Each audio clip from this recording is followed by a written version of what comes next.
of the Biafran area. They are here. And we should not keep quiet and tell lies. There are many here. They want to know in East Africa, in Uganda, in Tanzania, in Zimbabwe. I've found very many of them. Zimbabwe has given them a lot of asylum. We want to know you. Who are you, sir? I am Mazi Nnamdi Kanu, the leader of the indigenous people of Biafra, IPOB. I represent every aspiration and hope that over 70 million people harbor all over the world. Our job is to restore Biafra in peace and not in pieces by seeking a very simple route via a UN supervised referendum or place beside as the case may be. We are here to restore our land to the way it was before the white man came. What we are doing is nothing against Nigeria per se. What we are trying to say is Nigeria as presently constituted is not working, and we are doing all we can to try to raise the levels of human development, of our understanding, education, health sector, the economy, and all the rest of it. If we continue to remain in Nigeria, not just are we going to suffer, but the whole continent of Africa is going to suffer as a result, as a consequence of the ineptitude, the corruption, the backwardness, the retrogressive mindset of the people who are presently in charge of that very place. Initially, most people tend to see us as not being Pan-African enough. I am a Pan-Africanist. I believe in the unity of the African states. My preference will be for Africa to have one nation, one government, one people, even one language if it is possible. I am a subscriber to the very fine influence of Kiswahili amongst the people of East Africa. And I wouldn't mind if that were to be the lingua franca for sub-Saharan Africa. I don't mind at all. But we must face reality and we must face facts. We as Africans are tribal by nature. We are ethnic by nature. That is why every Christmas, every Easter, every celebration that we have, we go back to where we come from. We go to our villages, we go to our town. That is who we are. And we're not going to deny that. What we are trying to do is to reassert who we are before the white man came and destroyed every vestige of honor and dignity that we once had. And in Biafra, we are going to restore that. And from Biafra, the rest of Black Africa will also be free. Thank you very much. Thank you very much for explaining the position of Pan-Africanism. Because critics talk about, as much as we are Pan-African station, we always talk about Pan-African unity. But I've argued my case before the AU and said, you cannot talk of Pan-African unity. One part of Africa is bleeding. How that cannot be? In Nigeria, there's one part bleeding. In Gabon, Cameroon, there's one part bleeding. We can't talk about Pan-African and leave people who are bleeding. I am happy that you have touched the word Pan-Africanism. Many Africans, including your former leaders, have said Nigeria needs rearrangement. I picked something from you. I want to see this rearrangement. What is this? Babangida. Former President Babangida said Nigeria needs rearrangement because it can't work anymore. The marriage cannot work. It is true that the marriage cannot work. It is true that the people, the Igbo, are discriminated. When they go to Abuja, they are told, go home. Where yet the home is Nigeria. Abuja is Nigeria. I've done investigative work undercover, and I've discovered all these things. I'm not being told by you. But I've been with my Nigerian people who have actually ended up being discriminated in their own country. So given this scenario, I want to find out from you, from what perspective do you think Africa should come in, the whole of Africa should come in to bring the plight of the Biafran people, the indigenous people, whom you have been fighting for? How do we come in as Pan-Africans? How you can come in is by doing what very courageous leaders in Africa did in relation to the case of South Sudan. Because in the case of Nigeria, the center can no longer hold. Everyone knows, the whole world is aware of the fact that we are ideologically, psychologically, culturally, religiously, and socially diverse. There is no meeting point. It's a very good thing that you talked about East Africa, for instance. In East Africa, there is some semblance of cohesion because Kiswahili is the lingua franca. Perhaps somebody from Uganda may understand somebody, or should I say some people from Tanzania. Some Tanzanians may be able to understand somebody, let's say, from Rwanda, because they speak the same language, they have the same understanding. So that is the basis for building something called a national cohesion. In the case of Nigeria, that is conspicuously absent. It doesn't exist. Now, the fact of the matter is this. Africa, the way it is presently set up and constituted, are merely colonial constructs, where you have people coexisting happily together. Perhaps they are very fortunate. In the case of West Africa and Nigeria in particular, I have nothing, and I repeat, nothing in common with your average Fulani person. I have more things in common with even a white British person than I do with a Fulani person. I mean, we have nothing in common. Their value system is markedly different from ours. We cannot see eye to eye. I give a very simple example. The recent case of the banning of the movement of cattle on foot in the southern part of Nigeria, for instance. In the north, that is a normal thing for them to have. But in the south, it is absolutely strange having people walking around your neighborhood with AK-47. At the slightest provocation, they kill people. That type of culture is alien to those of us from the south. And that's what we are trying to say. And it's a very good thing that we are not alone in seeking for a distinct, or should I say, separate identity. Our Oduduwa, our Yoruba brothers are also asking for the same thing, because they too have come to the realization that this Nigeria is unworkable. The Middle Belt is doing the same thing. It is not born out of hatred for anybody. That is the mistake that people keep making all the time. Most analysts and, should I say, news journalists tend to think that somehow we hate Nigeria. Of course, that is not the case. What we deplore, what we detest and cannot live with is the level of hypocrisy, the level of ethnic jingoism going on, being, of course, perpetrated by the Fulani people. And this is what I want all Pan-Africanists to be able to see, that Biafra will be there piloting and moving the affairs of Africa forward. Because we have said it repeatedly, without Biafra standing on its own, the rest of Africa will continue to suffer and to flounder.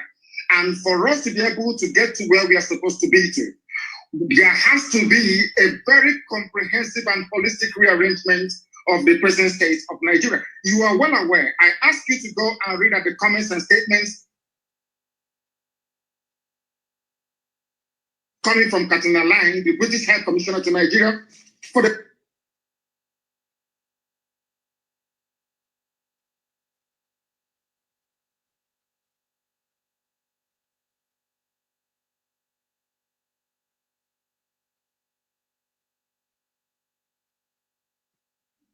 every international norm and diplomatic protocol. That's what is happening in Nigeria. Nigeria doesn't exist as a country. It's not a nation. It's not a state. Nigeria is just a merely business enterprise. That everyone with a vested interest in Nigeria, by which I mean most European countries with their companies in the oil and gas sector in Nigeria, all they want to do is to exploit and to take away without adding anything in. Even it hasn't been cleaned up. People are dying in River State, right across from Igbocha and then the coastal region. Everywhere you go, there is mayhem and disorder. In Lagos this morning, the same thing. Everywhere you go to Nigeria is crumbling because there is a palpable agenda of the Fulani agenda with caliphate to take over the lands belonging to indigenous populations. And we have said no to that. We're not going to allow it, and we're not going to have it. Okay. Thank you very much. You brought me to a very serious question. A question that has been nagging both the locals, Africans on the continent, and the question of external darker forces. You have just mentioned people who are running the show, the oil companies. For example, they are watching. They have never raised anything on BBC, CNN, or international agencies. We don't hear, apart from we struggling as Africans ourselves, these agencies are not helping to say there are human rights abuses in Nigeria. For example, Nigeria, the American embassy closed its consulate in Abuja because of the huge numbers of people applying for asylum to go to the United States. But American embassy did not go far, and the American government did not go far to condemn and put sanctions on Buhari for failing to contain the malaise that has killed Nigeria. Two, if you look at the Total Oil, Shell BP, they have taken part in extraction of minerals, oil, and so on and so forth. They are doing it when they are seeing human rights abuses in the southeast of Nigeria. What do you say about that? It is because we allowed them to. Total is an oil company, is a private concern. Of course, it's a huge corporation, we know that. The same goes for Shell, for BP, for Halliburton, for ExxonMobil, and all the rest of them. They operate the way they like in Africa because we've allowed them to. I was in Texas a few months ago. Most of these oil companies are there. But the type of environmental degradation and damage that we're witnessing in Biafra land do not obtain in Texas, because there they have laws governing their operation, how they exploit, how they, extract and distribute these very vital natural resources. But because Nigeria, I think it's a cliche that Nigeria is corrupt. What people don't understand is the depth of the damaging effect of corruption that you have. And I'll give a very simple example. We cannot expect white people to have regard for us when we do not have regard for ourselves. That can never ever happen. Do you know that in Nigeria they import fuel? Are you aware that Nigeria imports petrol? Yes, I've seen the queue. I've seen the queue at the petrol station. Yes. Do you know that Nigeria imports kerosene? Oh. They have 5 viable state-of-the-art refineries. Not one of them is functioning, not one single one. When white people are operating in such an environment, seeing how foolish and how stupid the entire country is in terms of their priorities, how do you then expect them to have respect for you or have regard for you? They can go into our land, they can pollute it. Katrina Lang, the British High Commissioner to Nigeria, can be running the show, or she likes, because there seems to be a recognition that these people do not reason like human beings. That is the fact. That is the fact. Tell me what an ambassador will be doing, crisscrossing the entire nation, telling them how to run their security architecture, telling them who to kill and who to spare. Our lawyer had the mom killed 2 days ago. Barrister Okorafor, the mother was assassinated only 2 days ago. All because he was exposing what the army is doing to innocent people. That tells you all you need to know about Nigeria. Nigeria is an albatross around the neck of Africa. Nigeria is the only country in Africa actually dragging Black Africa backwards because of their ineptitude, because of their criminal mindset, and because of the drive of the Fulani to dip the Quran in the Atlantic Ocean. That is the problem. There is nothing wrong with Islam, don't get me wrong. There are some very wrong interpretations of the religion of Muhammad that the Fulanis are using as a driving factor in their push to take over the land belonging to indigenous people all across Nigeria. They've done the same thing to a relative extent in the Middle Belt. They took a chunk of Yoruba land in Ilorin, where they have an emirate today. The same thing they're trying to do in our land, and we said no to it. And the whole world is there. The US mission is in Nigeria. The UK is in Nigeria. EU is in Nigeria. The UN is in Nigeria. And there is wholesale murder and slaughter of people going on in Biafra as I speak to you right now. this very minute. The same people they claim they know where Boko Haram is, from where they launched the attack. The same country is openly supporting ISIS in West Africa. Go to the newspaper pages yesterday, you will see it there. Nigeria government actually supporting ISIS to take over the terror franchise from Boko Haram. They're not hiding it anymore. There's a terrorist who is there as a minister. Now tell me which country in the world will allow a terror sympathizer to be a minister of state only in Nigeria? How can such a country be allowed to exist? Because of what some corrupt people are gaining in America. Because of what some corrupt individuals are gaining from Europe. Because of the corrupt tendencies of Catalan Lang, who is the UK High Commissioner to Nigeria. That is what is happening to us.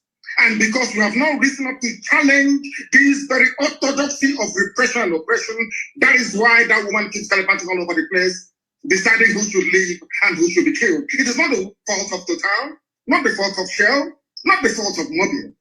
We allowed them, we created the environment to allow them to be so corrupt that now they're controlling our lives. And that is what Biafra will be done. And I did not say that Biafra will stop the business of Total. I never said I will not do business with Shell. No, not at all. But it has to be business between two human beings, not a set of human beings and one set of animals. Thank you very much for that question. Let me come back to the question of referendum. You parted ways, and most of us have parted ways with Buhari about the referendum.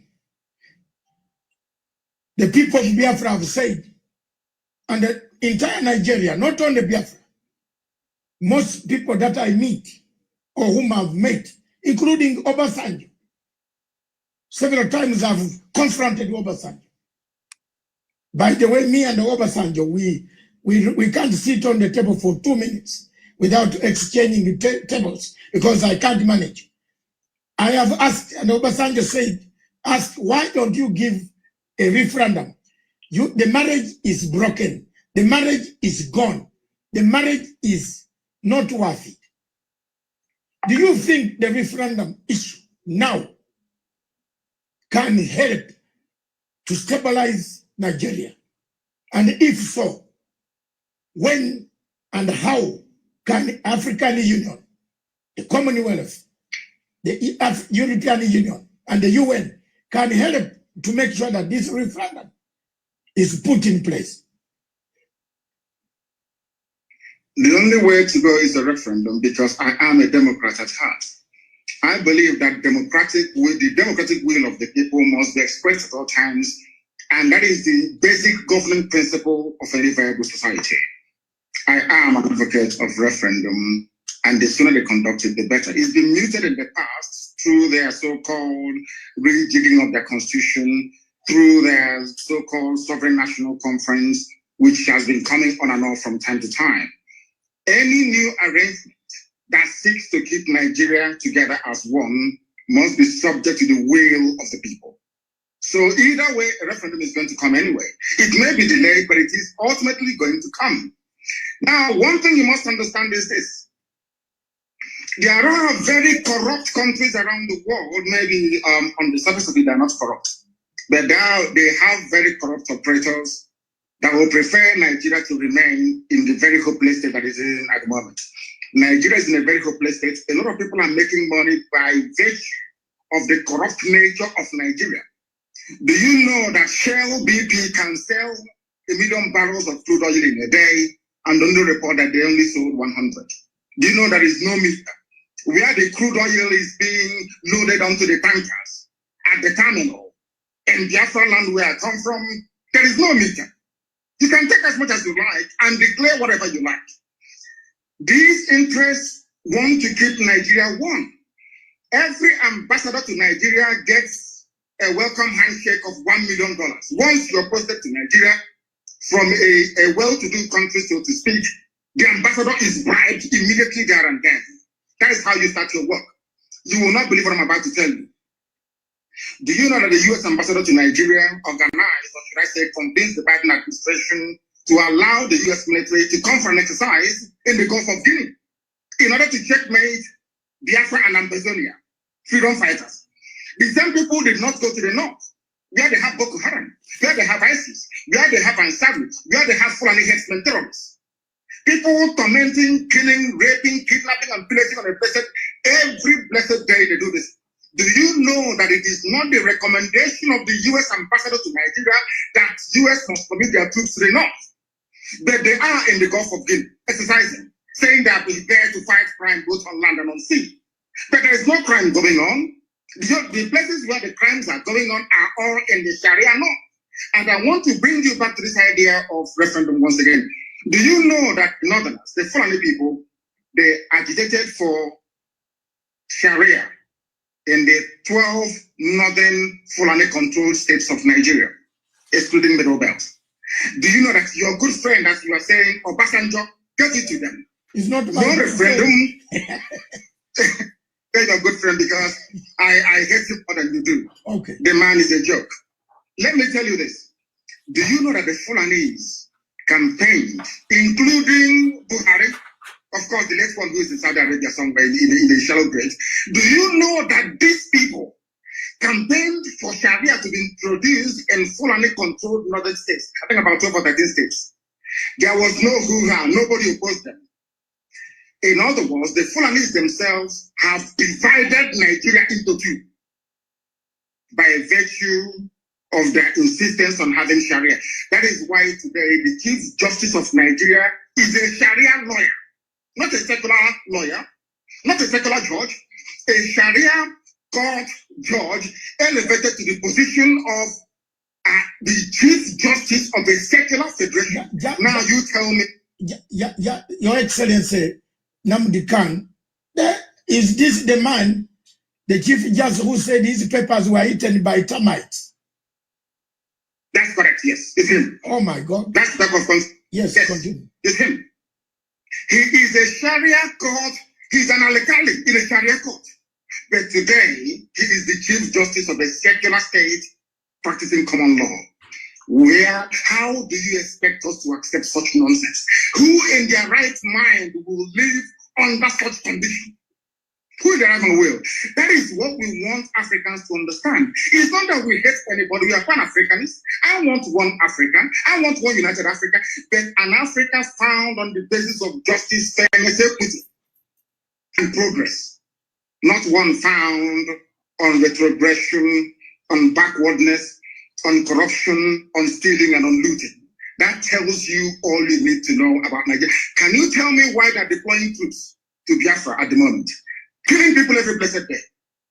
The same people drafting or asking their troops to be deployed to Biafra land, they know where Boko Haram are. They know where to find ISIS in the north. But they will not go and confront them. It's only to come to the east to kill people because we are peaceful. Such injustice we are no longer prepared to tolerate. And that is why, referendum or no referendum, we are going. We are going. It's as simple as that. Thank you very much, Your Excellency Nnamdi Kanu. Let me bring you back to 1966. Several constitutions had been negotiated. But none addressed the fundamental question of social justice, differences, political tensions, economic marginalization, competition, ethnic imbalances. In all this, from 1966, several constitutions have been brought. People started fighting. In 67, the war ended. Since then, military took power. Obasanjo, Babangida, another one who died, and another one, several of them. The changes, nobody has been mentioning what ails Nigeria. At the center of it, it looks like you are mentioning it now. I can see, any observer on Nigeria can see your plight, like just as we can see the plight of many African countries. When you talk of 13 states having Sharia law, a Chief Justice who says his papers were eaten by termites becomes the Chief Justice based on Sharia law and using Commonwealth common law. Now, should the changes be made and should the adjustment be made, is there any hope that Nigeria remains alone? This is a question from a very senior head of state in Africa. He has asked me just now, I should put it to you. It's from southern part of Africa. Can Nigeria remain together in case these are addressed? Yes, sir. It is up to the people of Nigeria to decide if they want to be together or not. During a referendum or a plebiscite, I'm only entitled to just one vote. Only one vote. It is now left for the people to decide what to do. That is why we said to Nigeria, we don't want to break away unilaterally. We want it to be done with the consent of the people. And during the early life of this APC terrorist regime in Nigeria, they did actually mute the idea. They discussed it among themselves that whatever new arrangement is being proposed must be subject to the will of the people. I will say to that question, let the people decide. Anything they decide, I'll go with it. Anything that people come together to decide, this is what we want to do, I will submit myself to because I am a Democrat. What I'm trying to say is that the present condition of Nigeria is no longer tenable. It is no longer tenable. It cannot be tolerated any longer. And that's why we're doing what we can legally and legitimately to bring it to an end. Okay. Let's come to African Union. President Uhuru Kenyatta is the chairperson of Africa, or Kenya is the chairperson of African Union Peace Security Council. He sits, is the chairperson of all peace and security arrangement in Africa. He is also a member of the United Nations Security Council, representing Sub-Saharan Africa. He has huge numbers of Nigerians seeking asylum every day in Kenya, Uganda, Tanzania. What do you want him to hear? What do you want him to hear now? What message do you give to them, to the AU, that the situation is not as they think, so that people can wake up and help? What I want President Uhuru Kenyatta to understand is this. Contrary to all the fallacious lies and misinformation coming from Nigeria, we are not against African unity. We want Africa to prosper. And what is happening from what you said, what is experiencing now in Kenya and in other East African countries in terms of the huge numbers of people seeking refugee status and asylum is indicative of the decay and the death that Nigeria is going through at the moment. And unless they step in now to do the right thing, believe you me, they will get millions upon millions of people asking for asylum in their countries in no distant future. Let it not be said that the disintegration of Nigeria will somehow bring an end to Africa's cohesion and unity. It is a lie. It's a lie. It will strengthen it. Nigeria is the country dragging Africa backwards, being purportedly the most populous nation, black nation in the world, with vast reserves of oil and gas in my land in Biafra. A lot has been expected of Nigeria over the years, but each time they have failed.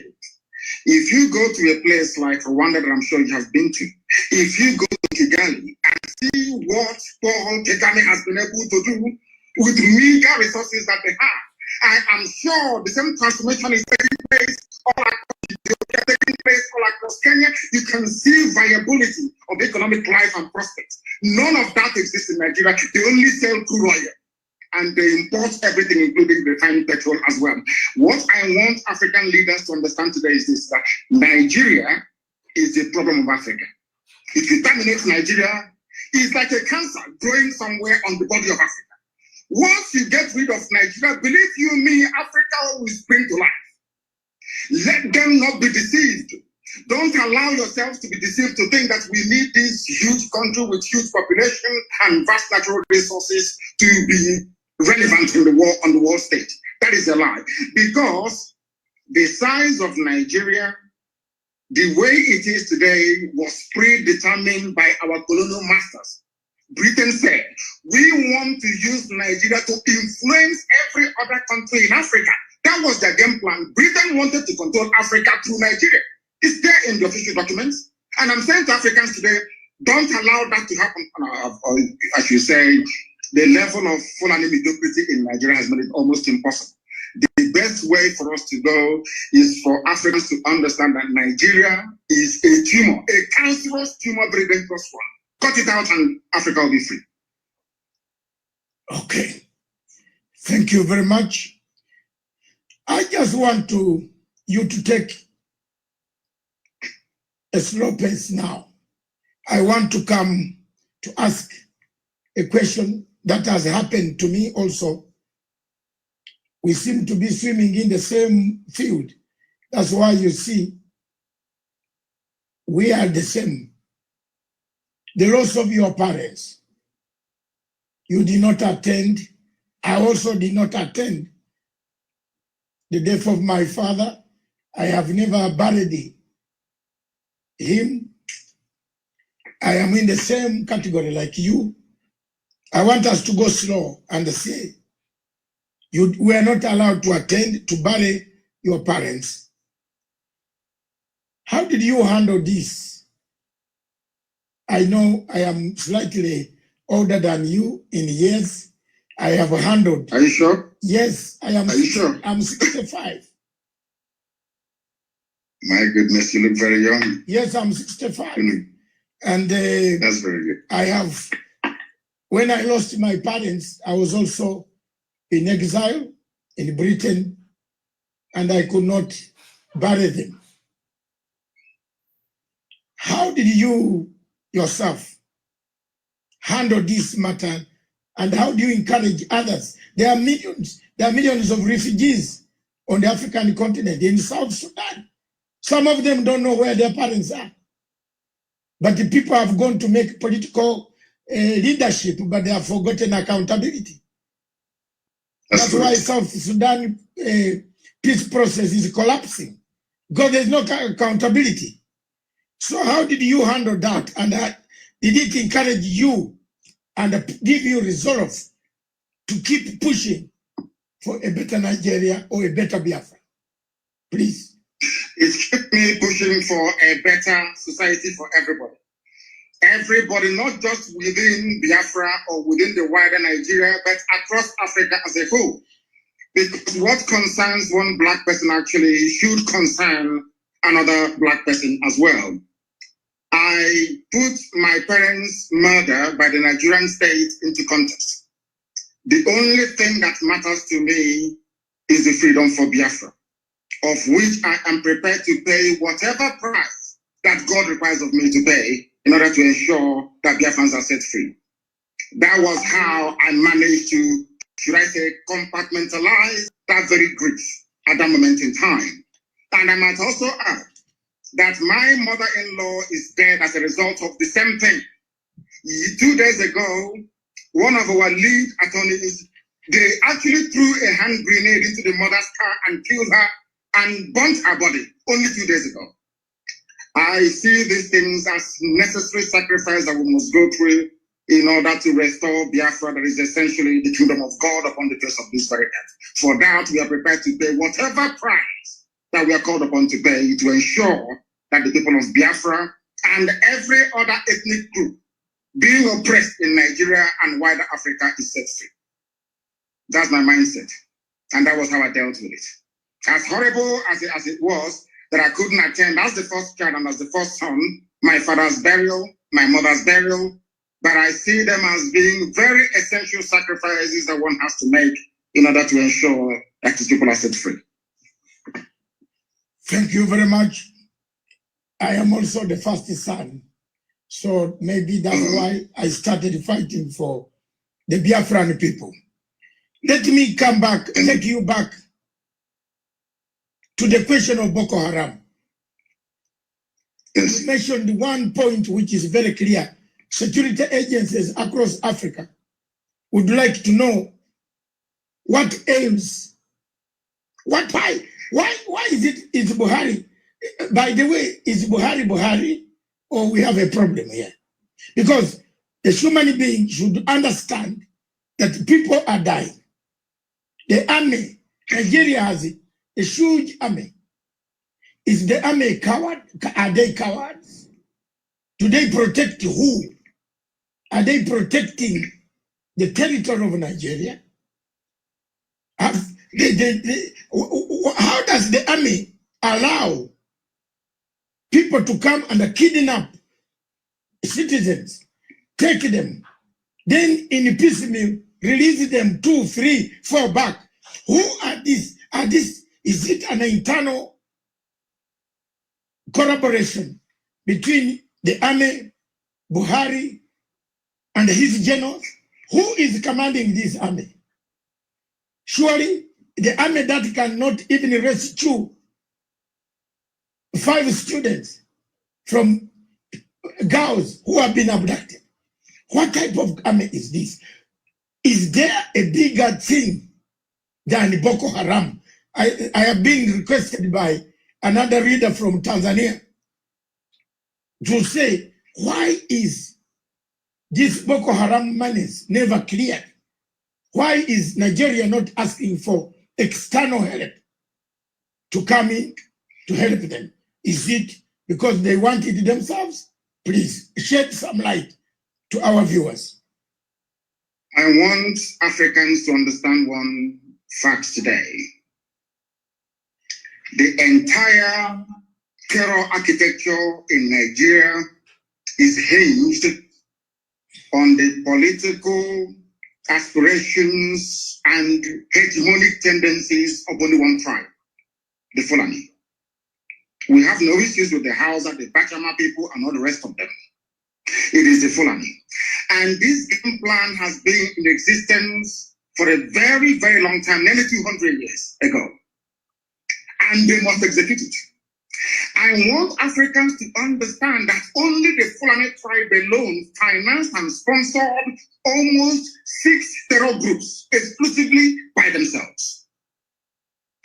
Before Buhari came into power in 2015, he said, at the height of the insurgency, an attack against Boko Haram is an attack against the North.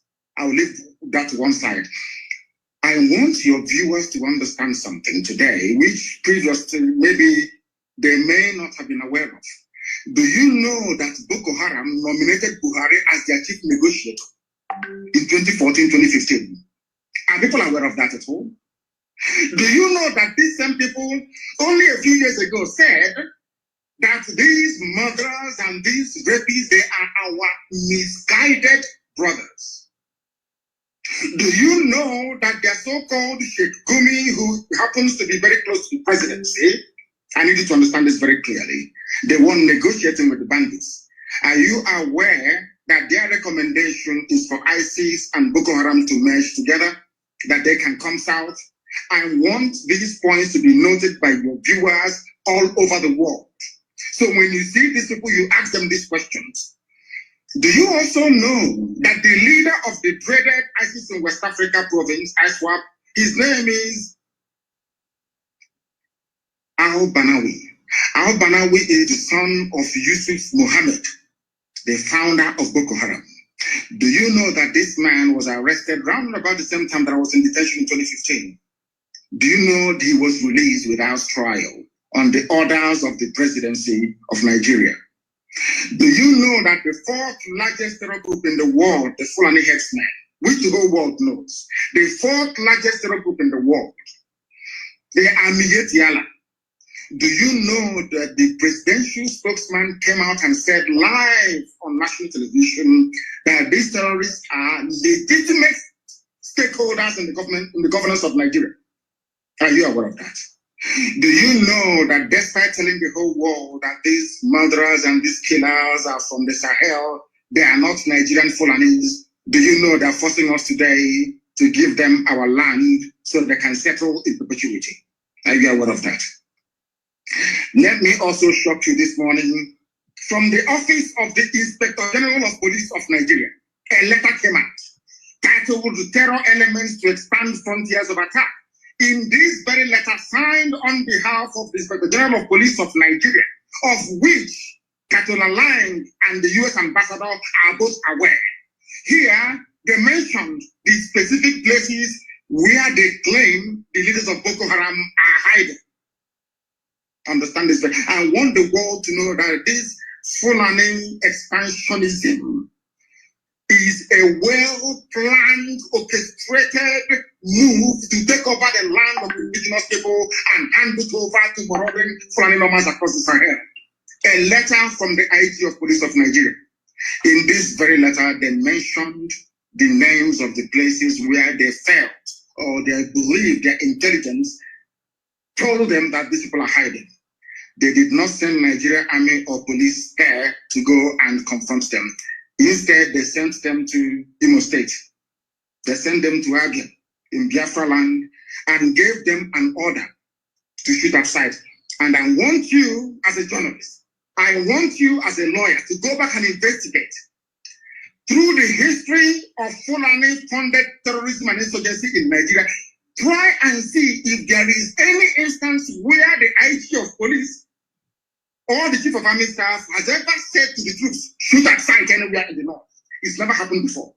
Only in Biafra, a few days ago. That is to tell you that this is a well-planned pincer movement, basically from the east and from the west, in order to try to take over the geopolitical space of Nigeria for Fulanis across the Sahel. These are the things you need to ask yourself this question. You've been talking about Boko Haram, ISIS, all these murderers all over the place. Ask yourself this question. Has any Boko Haram been convicted before of any crime in Nigeria? Ask yourself this question. Now, let me put it to Africans and to the whole world at large on this your program today. I know that a while back, Al-Shabaab attacked a few shopping malls in Kenya. Is that correct? Yes. Now, maybe you live in Kenya. You are now residing in Kenya. Is that correct? Yes, I don't worry. Yes, I am here. Now, how do you think Kenyans will feel if President Uhuru Kenyatta were to grant some kind of amnesty to Al-Shabaab to now say, Al-Shabaab, you know what? Come and become part of Kenyan army. How would you feel? I think the Kenyans will go to the streets. The Kenyans will catch the Al-Shabaab and will roast them on the streets. Now, let me tell you this. This is something that Africans don't know. Yes. Do you know that Nigerian army being sent to Biafra land today contains elements of Boko Haram and ISIS in it? Yes. Because they are now part of us. I've seen the reports, yes. Let me ask you this question. When people say we shouldn't fight the army or their police, how do we know who they sent to us? How can you distinguish between a terrorist in army uniform and a serving patriot in Nigerian army? That's the question I'm asking the whole world to answer. How do we know? They incorporated terrorists into their security architecture. How do we know who is who? Okay. How? Thank you very much, Your Excellency. Let's just take a short break and take water because it is hot in here. And I think wherever you are is also hot. It is, yes. The interview is fantastic. It has generated one of the huge numbers in the history of Pan-Africanism and this television station. So let me take some water. You take some water. We resume in 2 minutes. Okay. 2 minutes. Okay, sir. On that question and the world, how do you differentiate between Boko Haram and Nigerian army? Simple question. When Boko Haram has been inscripted, that's better English, yeah. Inscripted in Nigerian army to come and kill the people of the Southeast. That is the question on the table. When we return, this is Masanga Africa perspective. In Masanga Africa perspective, We look for hot spots. One of the hot spots is Nigeria. Is Nigeria disintegrating? Is Nigeria fragmenting to pieces? Is there leadership in Nigeria? Is General Bori the general we saw 10 years ago?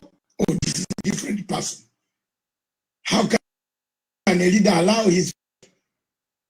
How can you inscript Boko Haram to be a minister in your own government? Oh my God. Is there something wrong? A country that we all looked at as a country, the big giant of Africa. We saw everything in Nigeria.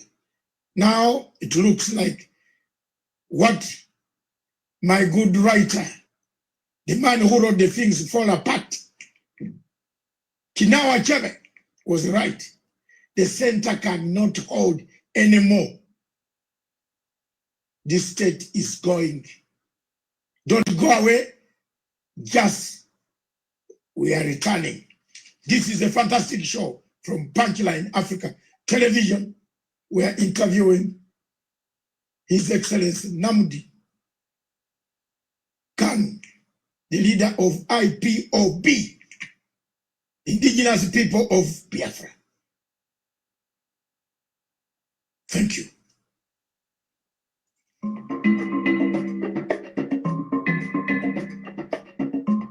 Conflicts exist on this continent. One of the most raging conflicts on the continent of Africa is the question of Biafra. From 1965 or before that, the Biafrans had their own institutions. Before the colonial master arrived, they have agitated themselves, they have told the world they want fair treatment in a nation called Nigeria. Successive regimes have always trampled upon the rights of the people of Biafra, destroyed them, killed their younger men, assassinated many, deported many, excluded many, forceful deportation out of your own country. Time has come for the new generation in 2020, 2021, 2022, for people to sit down to find an everlasting solution to the conflict that is around that region. President Buhari promised us that he will finish in 100 days, the first term of office. Boko Haram will be dead.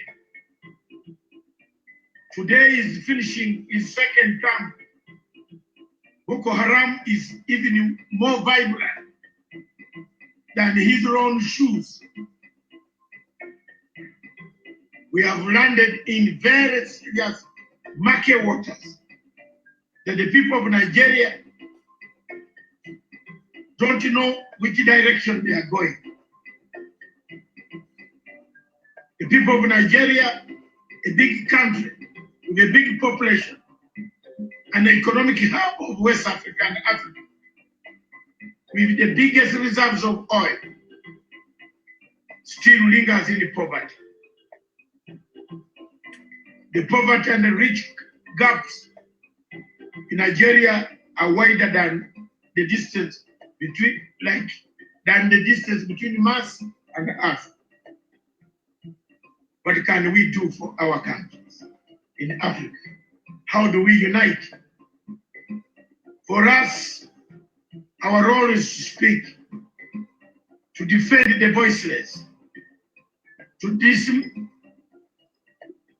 chart our way forward, to find a solution. The only way solution can be got on the Biafran issues, the referendum, which Buhari and the government, president, have refused. But sincerely speaking, Nigeria needs rearrangement.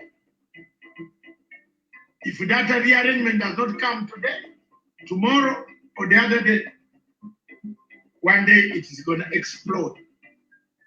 People can be pushed, but they cannot be pushed beyond what Biafrans have been pushed. The suffering is too much. Pictures that I cannot show on this television. I call upon President Uhuru Kenyatta as a member of the United Nations Security Council to see that some of these problems should be resolved and a resolution is passed of sitting down to understand the difficulties of the nations, especially in Nigeria, in Cameroon, because the problem of Biafra is also similar to the problem of Amazonia.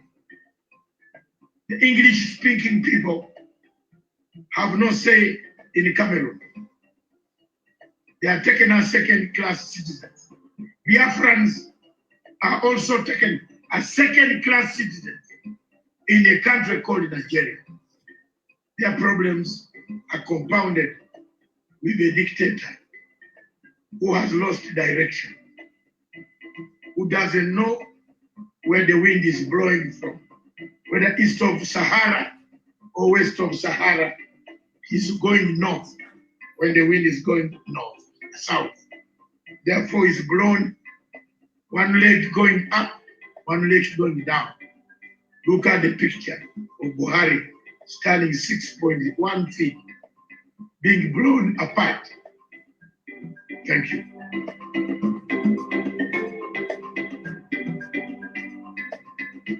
Back to Punchline Africa Television. Our show is Masanga Africa Perspective.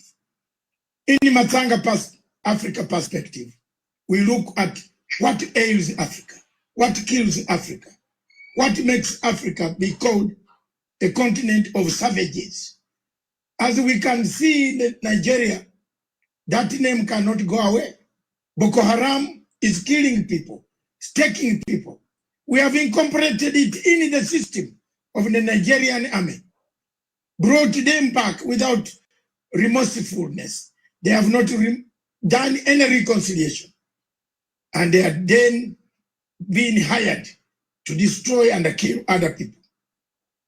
We have invited, and we shall invite more people to talk about this.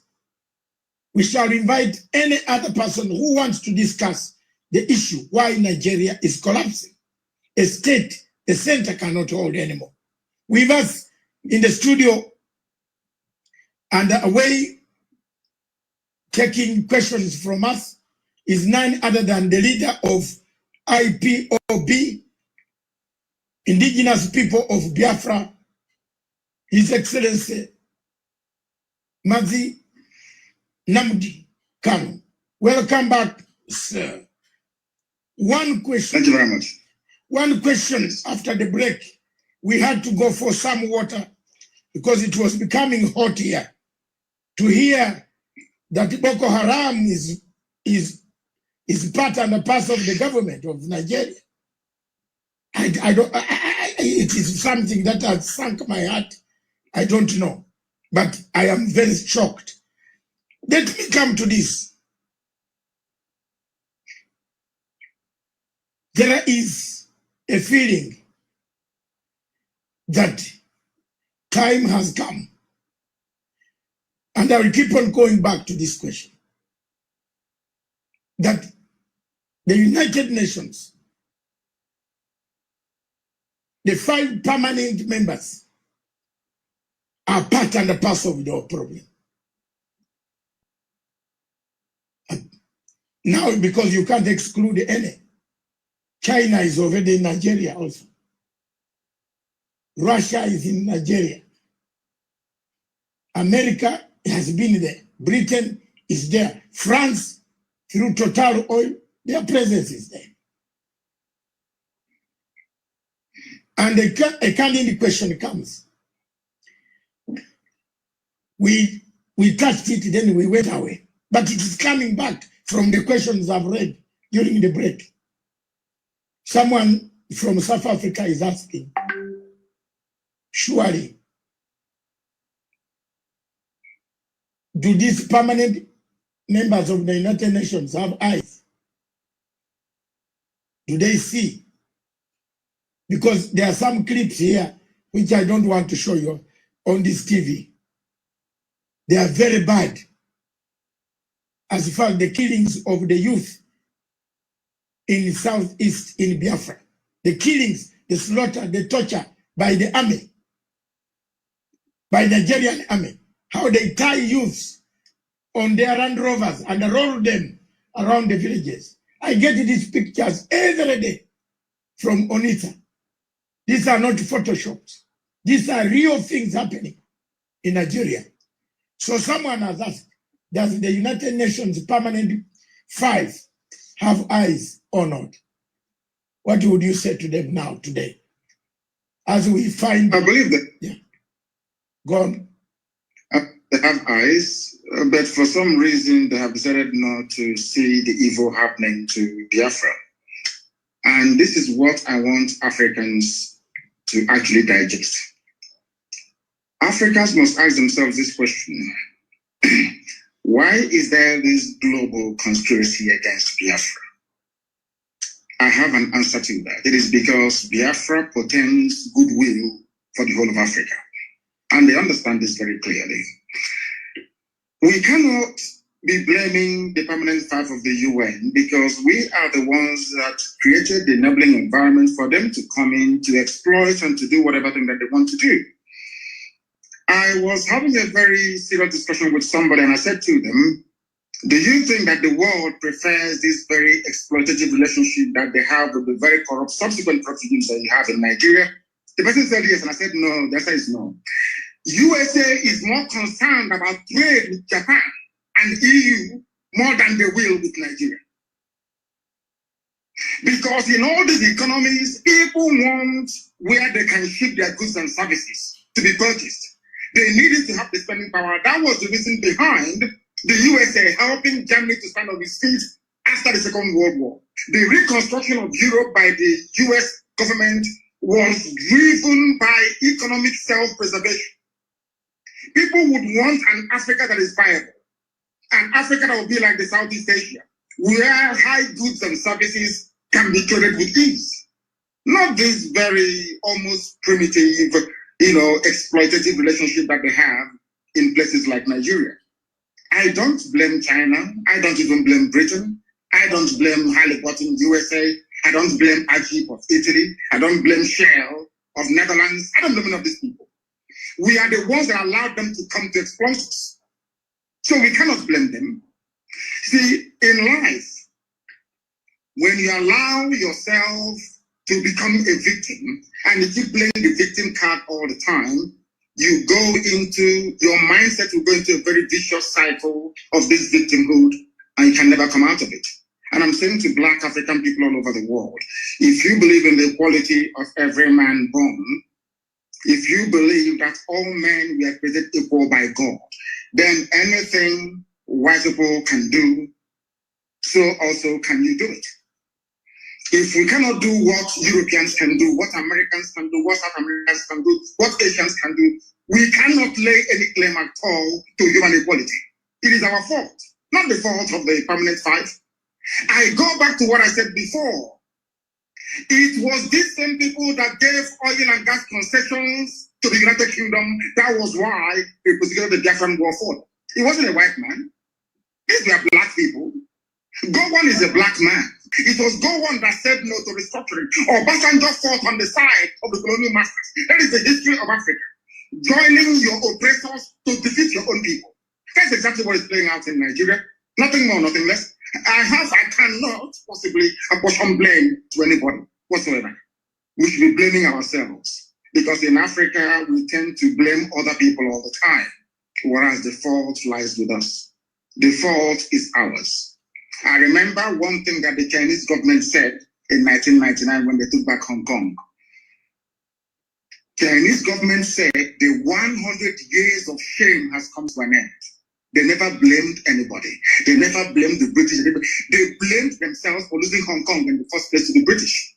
And that is how real men should be able to appraise their condition. That we are poor, we are ravaged by poverty, disease, ignorance, and backwardness in Africa is our fault. Not the fault of the Europeans. If we get to rise up tomorrow to say enough is enough, believe you me, we can transform Africa within only 3 years.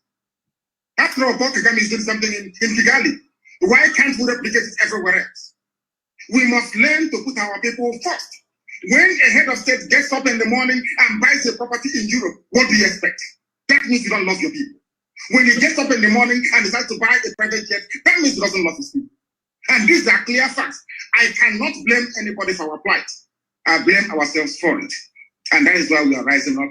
And I want to make this thing categorically clear so that the whole world can understand me. It doesn't matter what they do.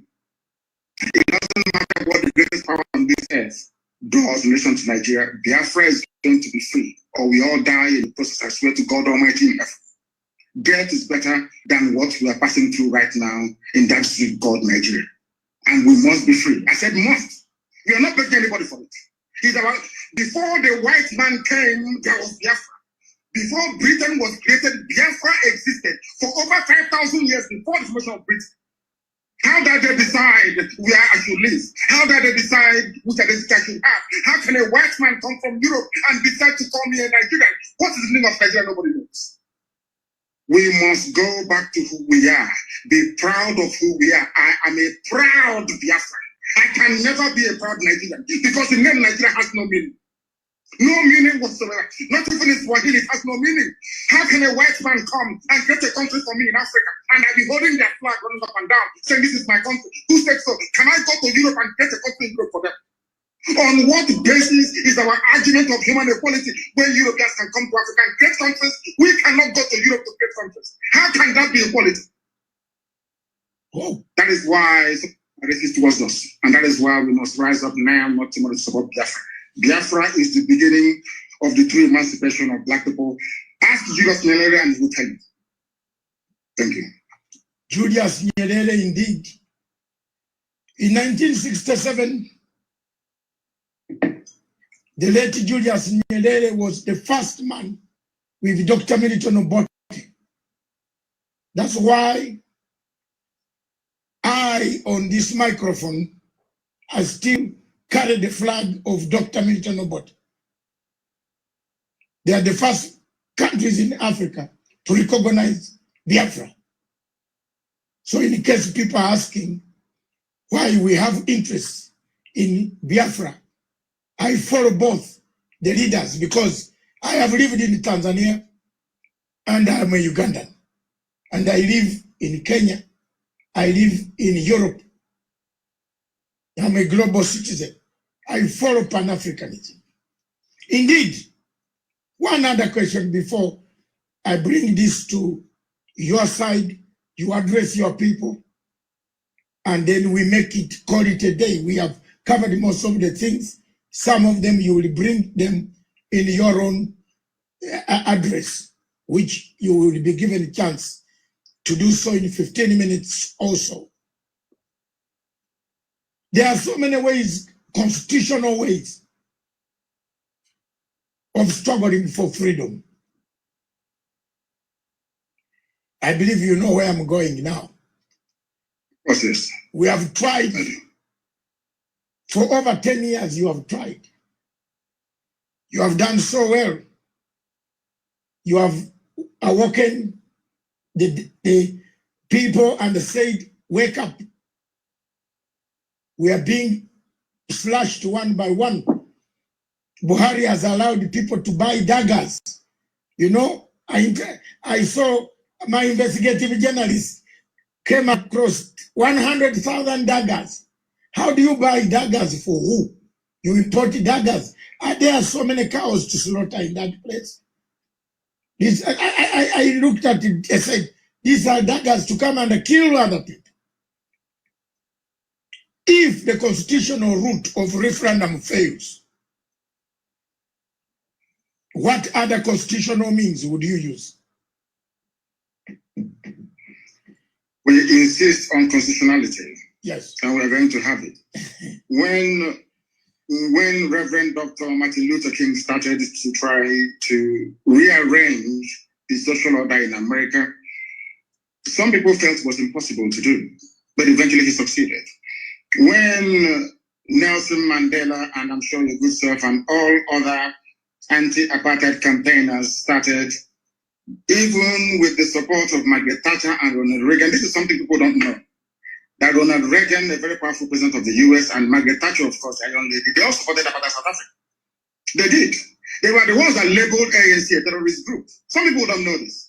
It was only a few years ago that the name of Mandela was, should I say, erased from the logbook of terrorists in the United States of America. People don't know this. We are going to insist on what is ours and what is right. We've been occupying our land in perpetuity since the creation of man on this very earth. Somebody came and decided to change our identity, and we said no. The person said, okay, if I'm leaving, I'm going to hand you over to a more brutal caretaker, which are the Fulanis in this case. And that is why they're killing us and killing us till tomorrow. I want to draw your attention to something very, very critical. The order given by the Inspector General of Police of Nigeria to predominantly Fulani soldiers and Fulani police people to go to Biafra land to kill people. Had this announcement been made by any other police chief anywhere in the world, believe you me, there will be someone to appear in hate the next day. I want to read for your audience. I'm going to quote him verbatim what he said. The IG of police in Nigeria said, he's a Fulani man, mind you, don't mind the media shout, do the job I command you. If anyone accuses you of human rights violation, the reports will come to my table and you know what I will do. So take the battle to them wherever they are and kill them all, kill Biafrans all. Don't wait for an order. What another order are you waiting for when Mr. President has ordered you to shoot anybody carrying AK-47 assault rifle? Quote me, even a dead policeman can be tried and dismissed from the force, and his family will not get his benefits. And this is from a police chief. Do you know the funniest thing, or should I say the most astonishing thing of all? The EU has a presence in Abuja, in Nigeria. The British High Commissioner is there, Katrina Line. The US Ambassador is there. They've not said anything at all. In other words, that leads us now to believe that exactly what happened between 66 and 1970 is about to happen again, which is kill as many Biafrans as possible. I want all Africans to understand this, that this very policy of genocide and slaughter is sanctioned by the US Ambassador in Nigeria, sanctioned by the UK of all people. Tomorrow they'll be singing songs of praise about human rights abuses, what China is doing, what is happening in Gaza, what is happening in Rohingya. But in Nigeria, they sanction the killing of Biafrans in broad daylight. What sort of justice is that, I ask? I want Africans to know, to ask themselves this question. Why is it that the USA and Britain wants this very tiny country to be squashed and killed? What is it that they have that is driving them so mad? Because the future progress of Africa lies in the land of Biafra. And they do not want black people to be developed. That is why they're doing what they're doing. Look at a whole, should I say, high commission, running all over the place, telling the country how to be run. The same things that from Nkrumah, Julius Nyerere, Azikiwe, all of them, Patrice Lumumba, Jomo Kenyatta fought. The same thing that Mandela fought. Black people are now tolerating it. The same thing we are fighting. We want independence, we want self-rule today, this very morning or afternoon or evening. One single woman, is crossing the whole of Nigeria, telling the Nigerian police who to kill, telling them who to shoot at. Now tell me how I can be in a country where the chief of police have targeted my people for extermination and the whole world is quiet. Tomorrow they'll start blaming us for one thing or the other. But we're not backing down because Biafra is coming, and I assure you no Jupiter can stop it. Thank you. Thank you very much. I just want to ask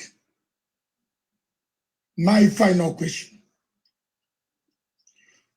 what does the future look like for Biafra?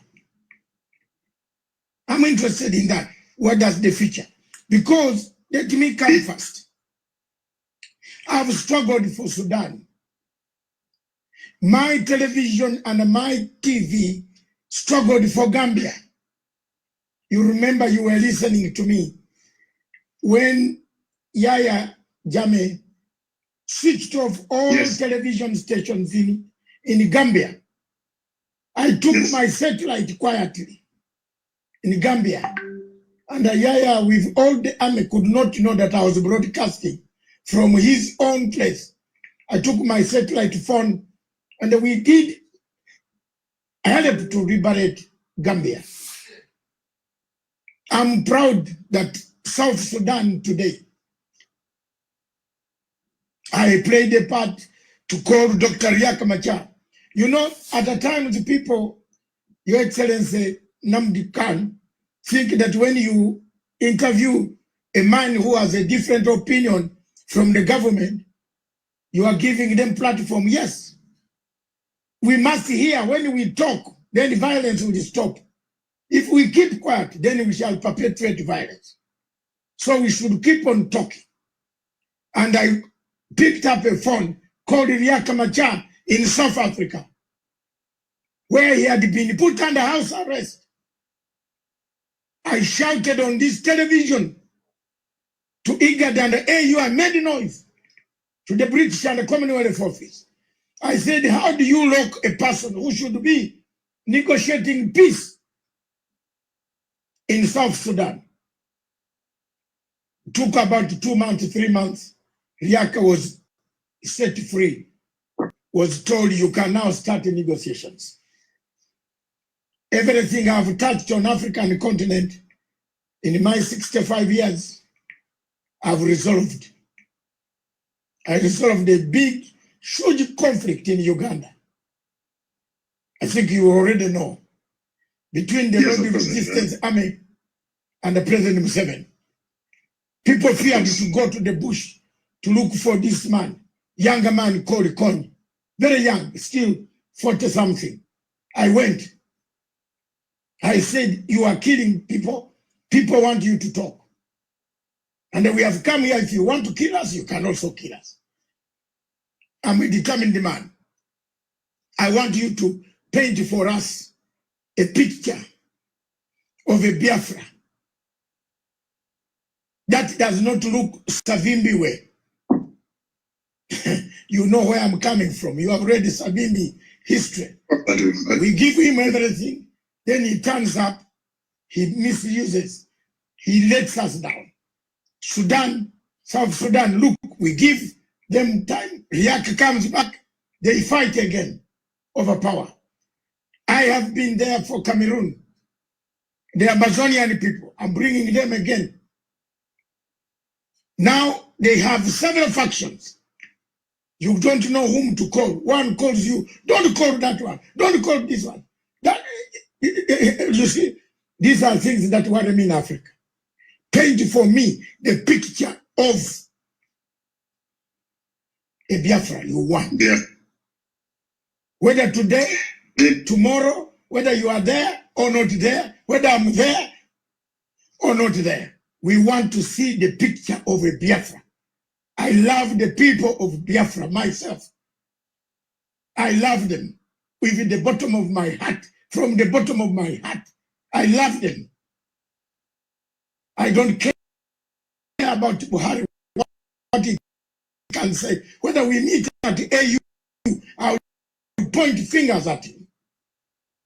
Not to meet now. But if AU was meeting in Nigeria, I would wrestle him. I don't care. Because this is something that is paining the people of Africa. And you can't wear long counsel, these longer clothes, and come there to impress us with your tomb when people are dying. Therefore, I want you to paint for me a picture of a Biafra. What type of Biafra do you want? The type of Biafra I want is the Biafra of my ancestors, the land of the free, where people are allowed to pursue their daily endeavors without interference from any higher authority, where individual and collective autonomy of every component, ethnic, nationality within Biafra will be guaranteed, not just by law, but by virtue of our existence as dignified. A Biafra that will be demilitarized, a Biafra that will be forward-looking, innovative, creative, run on clean, green energy, not reliant on gas or petrol.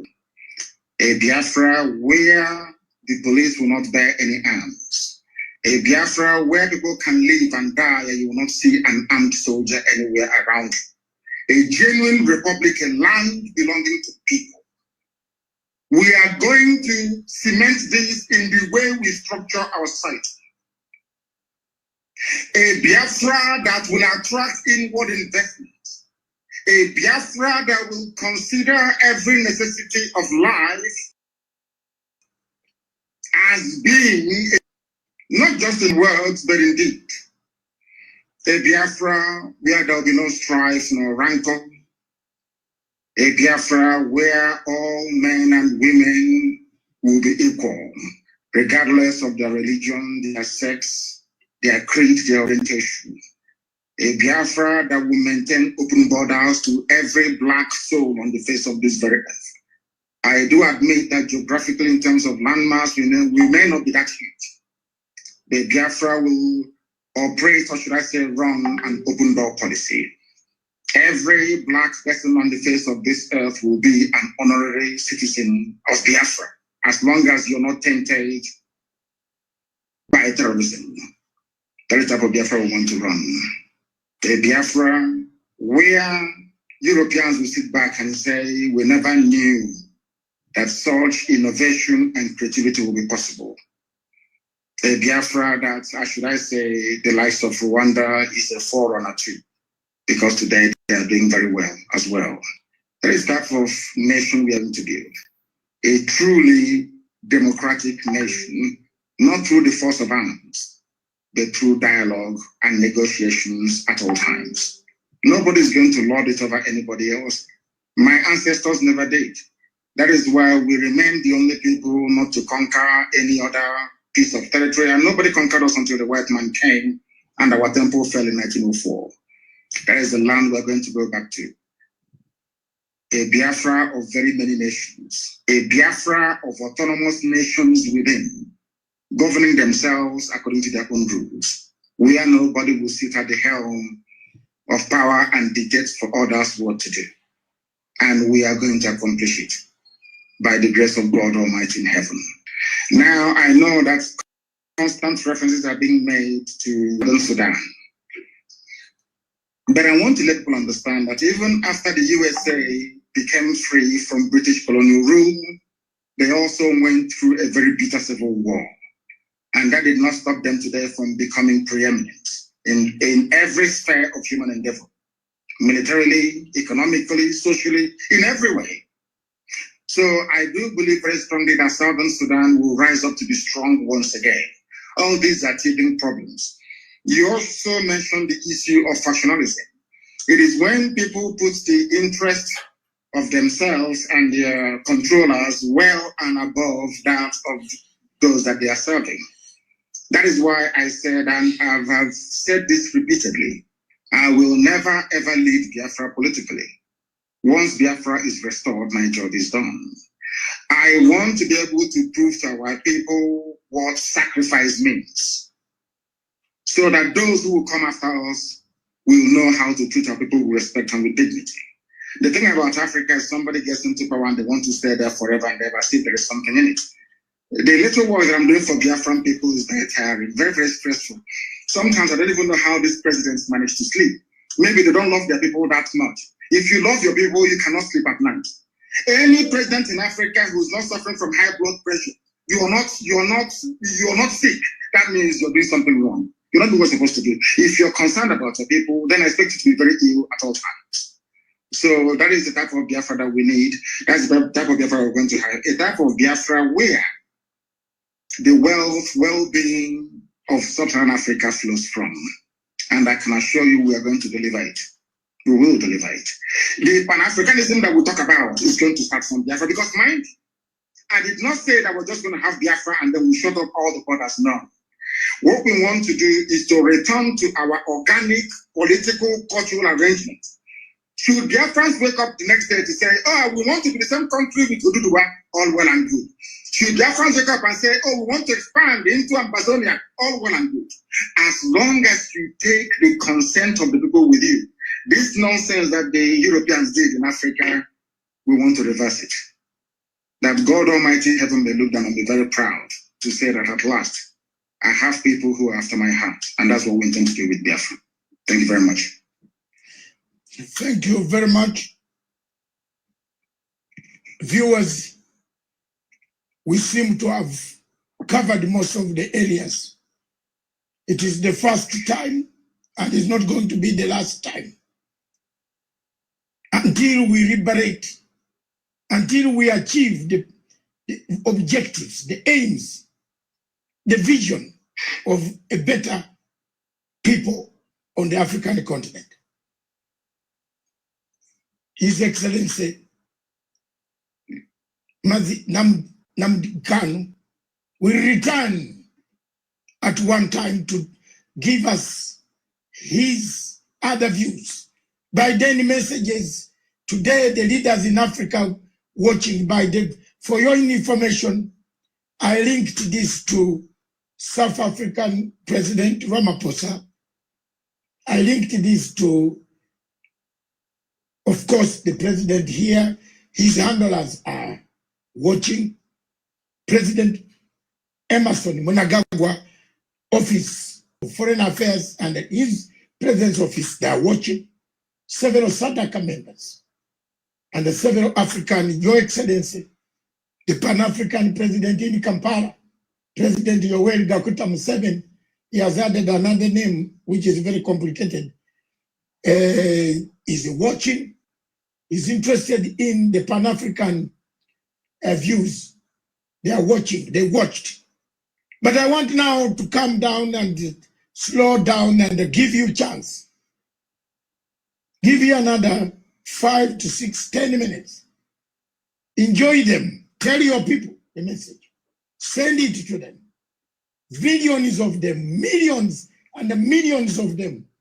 As we talk in Onitsha, in Abra, in all those places, in all those states in Southeast, those who are suffering under the heavy, disguised Boko Haram terrorists who have invaded, they are embedded in Nigerian army, coming to kill people. Give them hope. Give them hope that salvation is on the way. Give them hope that tomorrow will be a better tomorrow. Give them hope that Africa is aware. Give them hope that the world is not doing enough. What we have done today has enlightened so many people, so many countries, countries that have Nigerian refugees who are fleeing because Nigeria is disintegrating. They are benefiting from this program. And it affects the security of the entire Africa. The floor is yours. Take it away. Thank you. Thank you. Thank you for having me on this program. I've been a very big fan of yours for very many years. And I have studied you extensively. Once again, accept my most humblest respect to you and to the entire crew that put this thing together today. I want our people to understand one very thing. At the end of this very race, Biafra is going to emerge. It doesn't matter what anybody does. And to our African friends and brethren, I want them to also understand this. We talk about Pan-Africanism. Pan-Africanism cannot take off without Biafra, because we do need a genuinely free country in Africa to be able to drive that very critical and important initiative. We are seeking to build a country that God Almighty in heaven will be very proud of. And though the Janjaweed, the Fulani Caliphate have sent their armies of conquest into our land, that this very day, we don't even know if those who are killing us are doing so on behalf of the Nigerian state or they're doing it on behalf of the Islamic Caliphate. Because as we well know, ISIS is now in Niger State, very soon will be in Kogi, and then from Kogi they'll come into Anambra, and the real war will begin. Remember very many years ago, I told you one very critical point for you to bear in mind as well, Samson, basically to guide you in all your deliberations and your thinking about Biafra. They're going to kill us, that is true. But that is not going to stop Biafra from coming. We are going to do all we can to defend our land and to defend our people. The whole world may appear to be against us, but we have done nothing wrong. That is the most frightening thing about this whole thing. If you ask the world, what did Biafra do wrong to you? Nobody can tell. Nobody can actually explain to you properly. Because they want a world where very illiterate, nomadic set of people will be in charge of governance, where you have refineries and they're no longer working, where you produce oil and gas, but still import kerosene and fuel for your cars, where they want to impoverish the people. For those who may not be acquainted, or should I say familiar with the book that one of our very good friends wrote in years gone by, Walter Rodney. He was at Dar es Salaam University where he was assassinated by the CIA very many years ago. Walter Rodney wrote a very compelling book called How Europe Underdeveloped Africa.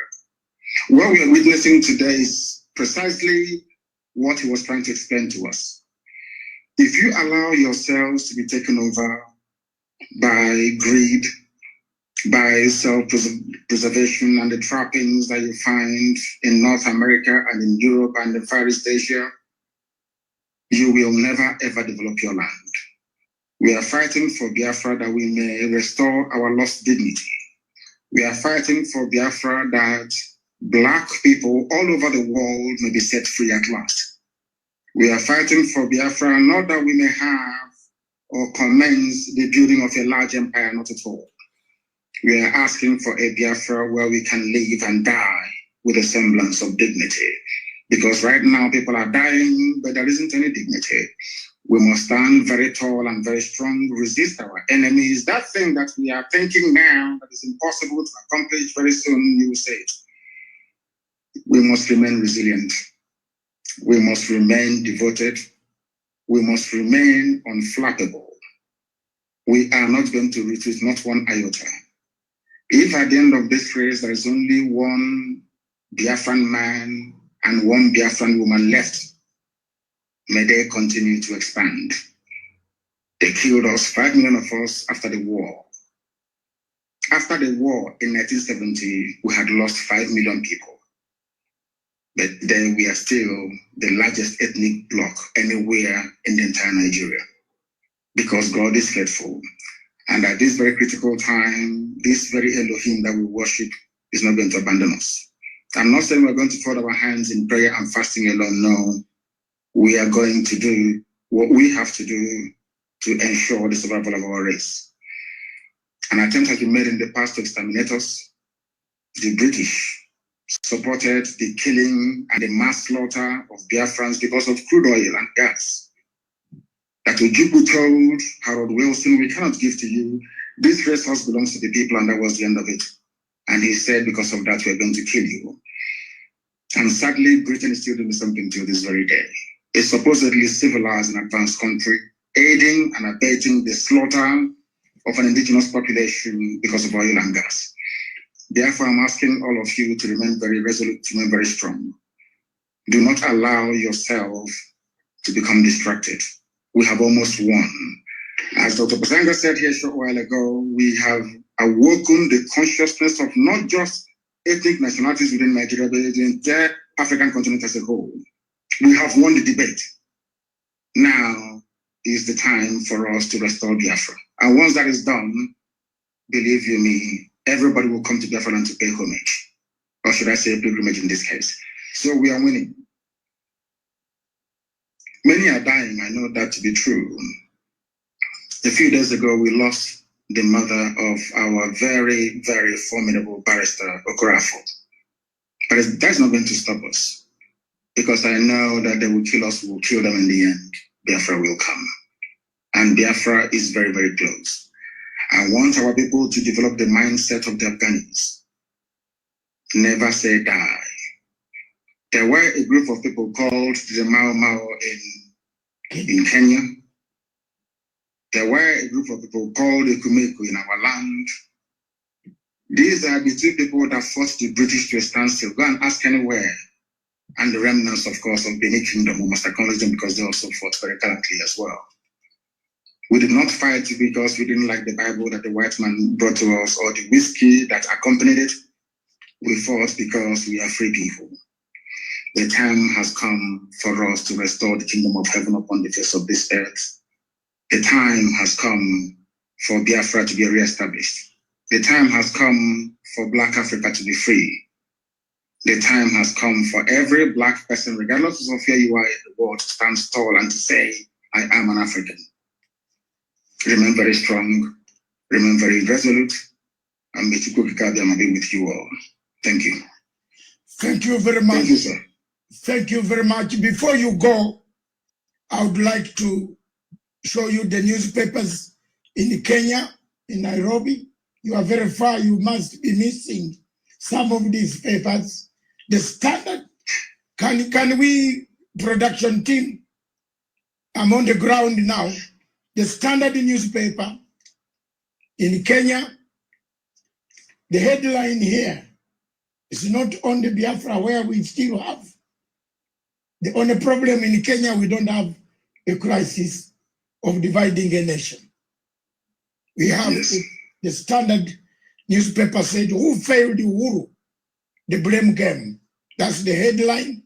But one key thing that stands out in the newspapers, why we are struggling to put Africa in order, is His Excellency President Uhuru Muigai Kenyatta last night opened one of the biggest ports in Africa.